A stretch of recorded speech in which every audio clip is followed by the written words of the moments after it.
यह वक्त भी गुजर जाएगा। इस छोटे से वाक्य में जिंदगी का सार छुपा हुआ है। तो आज सुनते हैं एक छोटी सी कहानी।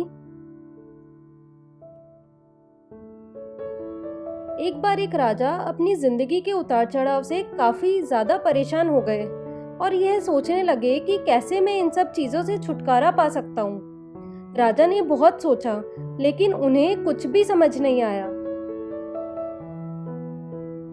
अंत में उन्होंने अपने सुनार को बुलाया। राजा ने अपने सुनार को आदेश दिया कि मेरे लिए एक अंगूठी बनाकर उसमें कोई ऐसी चीज लिखो जो मेरे सौभाग्य के दिनों में मेरी खुशी को नियंत्रित करे और जब मैं निराश हो जाऊं तो मुझे उत्साहित करे। सुनार को अंगूठी बनाने में तो कोई भी परेशानी नहीं हुई, किंतु उसमें लिखने के लिए एक उपयुक्त वाक्य सोच पाना तो सचमुच टेढ़ी खीर था। सुनार कई दिनों तक सोचता रहा, लेकिन उसे समझ नहीं आ रहा था कि अंगूठी में ऐसा क्या लिखा जाए जिससे राजा की दुविधा दूर हो जाए।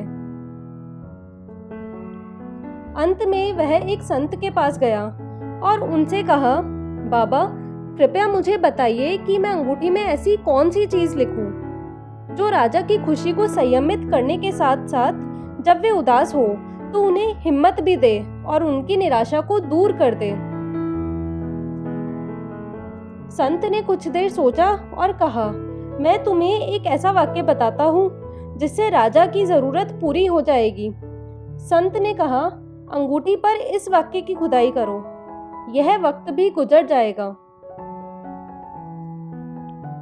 जब राजा विजय की घड़ियों में इसे देखेगा तो यह उसके घमंड को कम कर देगा। जब निराशा के पलों में उसकी नजर इस पर पड़ेगी तो उन्हें यह उम्मीद रहेगी कि सब कुछ ठीक हो जाएगा। सुनार ने अंगूठी बनाकर राजा को दे दी। उस दिन के बाद से राजा को समझ आ गया कि वक्त परिवर्तनशील है, कभी भी एक जैसा नहीं रहता, यह बदलता रहता है।